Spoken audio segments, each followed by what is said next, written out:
আমি কোনোদিন দেখিনি কোনো অপরাধী বলে যে আমি দোষী, বলে যে আমি নির্দোষ। এবং এই যে পরে জাসদ করেছেন দাদাভাই নামে যিনি পরিচিত, 3 দিন আগে দুটি দিবস পালন করেছি বাঙালি জাতির। সবচেয়ে একটি হচ্ছে গর্বের আনন্দের 26শে মার্চ মহান স্বাধীনতা দিবস, এবং তার আগের দিন 25শে মার্চ রাত 10:30টায় আমরা পালন করেছি গণহত্যা দিবস, যেটি পাকিস্তানি বর্বর হানাদার বাহিনী একটি নিরস্ত্র ঘুমন্ত বাঙালি জাতির ওপরে 1971-এর 25শে মার্চ যে বর্বর হামলা চালিয়েছিল, যার নাম তারা দিয়েছিল অপারেশন সার্চ লাইট। এবং সেই গণহত্যাকে আন্তর্জাতিকভাবে স্বীকৃতি দেওয়া এবং মুক্তিযুদ্ধে যারা পাকিস্তান হানাদার বাহিনী সহযোগিতা করেছে, হত্যা খুন ধর্ষণে ভূমিকা রেখেছে, সেই জামাতে ইসলাম এর ব্যাপার নিয়েও সিদ্ধান্ত নেওয়ার জন্য আপনি নিশ্চয়ই জানেন মার্কিন যুক্তরাষ্ট্রের কংগ্রেসে একজন কংগ্রেসম্যান ওহাইও কনস্টিটিউয়েন্সি উনি একটা প্রস্তাব তুলেছেন মার্কিন কংগ্রেসে নিম্ন সভায়, অর্থাৎ হাউস অব রিপ্রেজেন্টেটিভসে, যেখানে হয়তো বৈঠক হবে। তো সেই স্বাধীনতা দিবসের সবাইকে শুভেচ্ছা। দেখেন, বঙ্গবন্ধু বাংলাদেশের স্বাধীনতার স্থপতি এবং শেখ মুজিব বঙ্গবন্ধুর নামেই আমাদের মুক্তিযুদ্ধ সংগঠিত হয়েছে। সেই মুক্তিযুদ্ধের একটি আমার এই ছোট্ট ভূমিকায় আমি আশা করি আপনার প্রশ্নের উত্তর আমি দিতে পারবো, দর্শক বন্ধুরা বুঝতে পারবেন। এবং পাশাপাশি আপনি ওইটাও বলেন যে রণধীর জয়সওয়াল যেটা বলেছে 1971 সালে গণহত্যার ব্যাপারে, আপনি যেটা বলেছেন সার্চলাইট, অপারেশন সার্চলাইটের ব্যাপারে যেটা তারা বলেছে, মানে তারা পাকিস্তান এটাকে স্বীকার করে না বা অস্বীকার করে এবং ভারত এটা পাশে থাকবে, সেটা নিয়ে ভারতের দাবির বিষয়ে এই প্রসঙ্গটাও আপনি একটু টানেন। আচ্ছা, জি বলবো।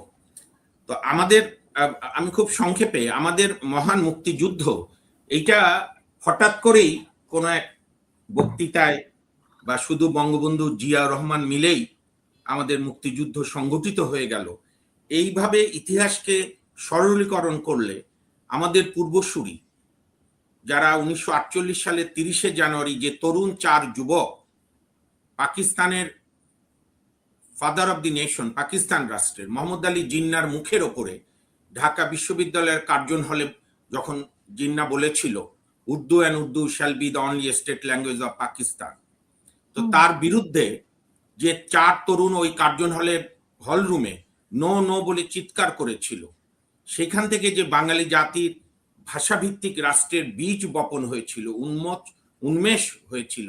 এবং ধীরেন্দ্রনাথ দত্ত কুমিল্লা থেকে নির্বাচিত তদানীন্তন সংসদ সদস্য বা প্রাদেশিক পরিষদ সদস্য, যে নামই বলি, তিনি পাকিস্তান পার্লামেন্টে করাচিতে যেভাবে বাংলাকে অন্যতম পাকিস্তানের রাষ্ট্রভাষা করার জন্য একটি ঐতিহাসিক বক্তৃতা দিয়েছিলেন, লড়াই সংগ্রাম করেছিলেন, যা ইতিহাসে সমাদৃত হয়েছে। এবং এই ধীরেন্দ্রনাথ দত্তকে পাকিস্তানি হানাদার বাহিনী এবং তাদের এদেশীয় রাজাকার আল বদররা 1971-এ তাকে গ্রেপ্তার করে তাকে খুঁচিয়ে দীর্ঘদিন নির্যাতন করে পাকিস্তানি এবং রাজাকার বাহিনী হত্যা করেছিল।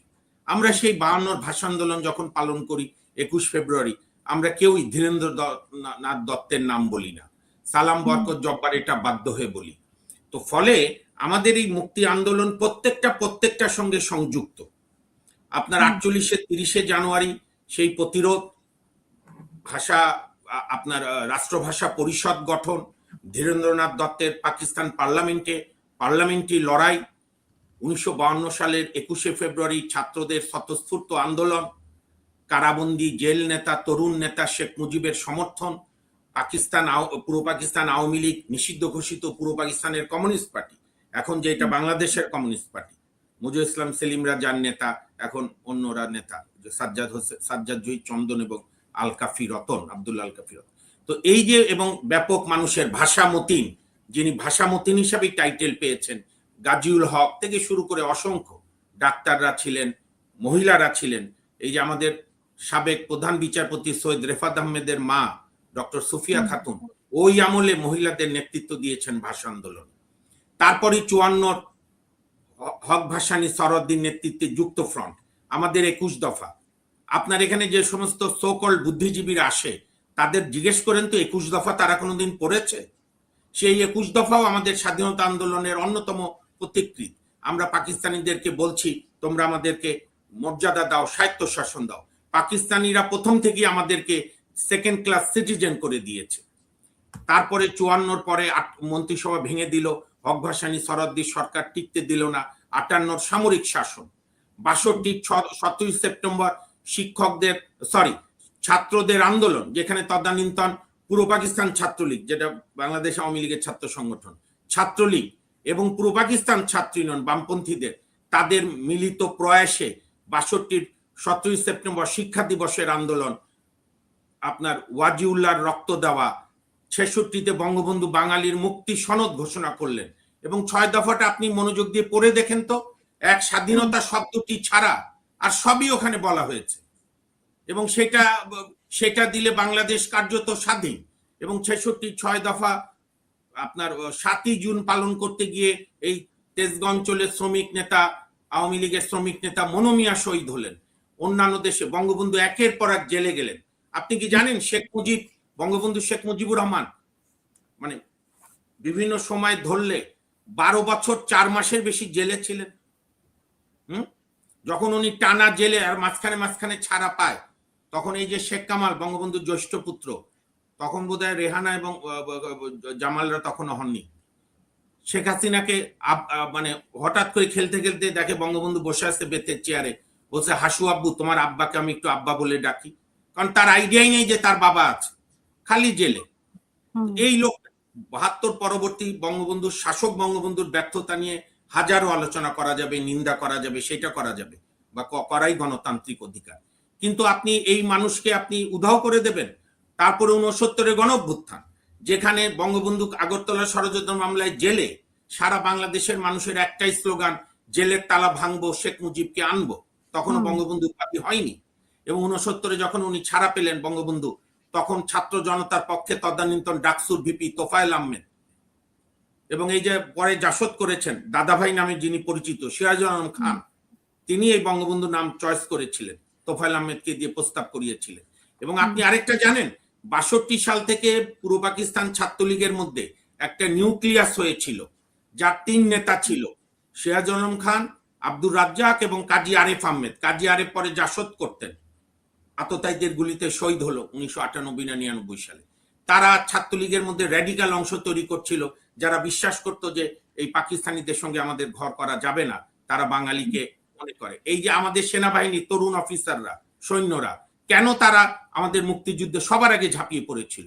একটা হচ্ছে অপত্য দেশপ্রেম, আরেকটা হচ্ছে পাকিস্তান থাকলে মেজর জিয়া বলেন, খালেদ মোশাররফ বলেন, তাহের বলেন, আবু ওসমান চৌধুরী বলেন, আরো যা যা বীর মুক্তিযোদ্ধা আব্দুল জলিল বলেন, সবাই এক ওসমানী সাহেবই কর্নেল হয়েছিল, তাও বহু কাঠখড় পুড়িয়ে। উনি ব্রিটিশ ইংলিশ আর্মির মেম্বার হয়েছিলেন, কমিশন হয়েছিল 47-এর আগে, তারপর ওনাকে কর্নেলের বেশি উঠতে দেয়নি। আমাদের পাকিস্তানিরা শাসন শোষণের পাশাপাশি বাঙালিদেরকে সিভিল সার্ভেন্টে ওপরে তুলতে দেয়নি, ওপরে পোস্টে যেতে দিত না, আর্মিদেরকে মেজরের পর পার হতে দিত না, প্লাস শাসন শোষণ তো আছেই। আমাদের পাট, আমাদের তুলা, আমাদেরকে শোষণ করে তারা ইসলামাবাদ গড়ে তুলেছে, যে কারণে পাকিস্তানের কাছে আমাদের এখনো অনেক কয়েকশো কোটি টাকার উপরে দাবি আছে।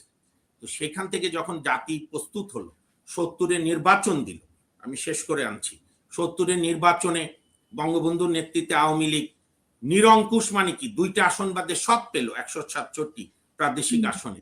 পাকিস্তান পার্লামেন্টও প্রধান হলেন এবং হিসাব মতো উনি পাকিস্তানের প্রধানমন্ত্রী হওয়ার কথা। ইয়াহিয়া খান ভণ্ডামি করে তাকে ডাকলো, মাফ করবেন, যে আপনি হচ্ছেন পাকিস্তানের ভাবি প্রধানমন্ত্রী। সেখানে জুলফিকার আলী ভুট্টো সহ পাকিস্তানিরা বাঙালির এই উত্থানই সহ্য করতে পারলো না। 71-এ মুজিব ইয়াহিয়া আলোচনা চলতে চলতে 26শে মার্চ হঠাৎ করে রাত্রে পশুর মতো ঝাঁপিয়ে পড়লো, যে ইতিহাসের বর্বর গণহত্যা। এবং তার 9 মাস মুক্তিযুদ্ধে ওই পাকিস্তানি বাহিনীর সঙ্গে জামাত ইসলাম, নেজাম ইসলামী এবং বর্তমান ইসলামী ছাত্র শিবিরের পূর্বসূরি ইসলামী ছাত্র সংঘ, তারা আল বদর আল সাউন্স বাহিনী গঠন করলো, আল বদর বাহিনী গঠন করলো, বুদ্ধিজীবীদের হত্যা, বাঙালিদেরকে চিনিয়ে দেওয়া। এবং আপনি জামাতের তখন তো বড় নেতা গোলাম আজমদের একাধিক ইন্টারভিউ দেখবেন, একাধিক ছবি দেখবেন, যখন গণহত্যা চলছে, বাংলাদেশে রক্ত ঝরছে, আমার মা বোনেরা সম্ভ্রমানী হচ্ছে, বাঙালিরা অকাতরে প্রাণ দিচ্ছে, প্রতিরোধ হচ্ছে, তখন উনি পাকিস্তান রক্ষার জন্য আন্দোলন শুরু করলেন। এবং সেই আন্দোলন উনি 1976 সাল পর্যন্ত পূর্ব পাকিস্তান পুনরুদ্ধার কমিটি পর্যন্ত গোলাম আজমরা করেছিল। এখন আসেন স্বাধীনতার ঘোষণা প্রসঙ্গে।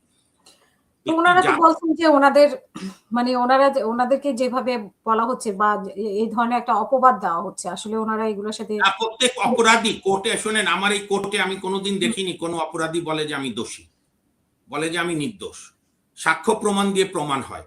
এবং গোলাম আজমরা, আমি বলি গোলাম আজমের ভারতের পেটে, গোলাম আজম কি বলছে ওরা, ভারতের পেটে ঢুকতে চাইনি বলে তারা, না কারো পেটে আমরা ঢুকিনি, কিন্তু আমাকে যখন গণহত্যা করছে, আমাদের নিরস্ত্র মানুষকে, ছাত্রকে, পুলিশকে, তদানীন্তন ইপিআরকে গুলি করছে, আমার মা বোনদের সম্ভ্রমহানি করছে, বাঙালি বুদ্ধিজীবীদের হত্যা করছে, তখন আমাদের যুদ্ধে সহায়তা যে করবে আমরা তারটাই নেব।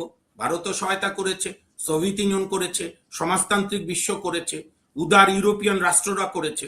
মার্কিন যুক্তরাষ্ট্র আমাদের মুক্তিযুদ্ধে বিরোধিতা শুধু না, সপ্ত নৌবহর পাঠিয়েছিল, জাতিসংঘের যুদ্ধবিরতির প্রস্তাব দিয়ে আমাদের মুক্তিযুদ্ধকে নস্যাৎ করতে চেয়েছিল। সমাজতান্ত্রিক বিশ্বের নেতা সোভিয়েত ইউনিয়নের সক্রিয় নেতৃত্বে আমাদের মুক্তিযুদ্ধে ওনারাও আরেকটা অন্যতম অসাধারণ ভূমিকা সোভিয়েত ইউনিয়নের ছিল।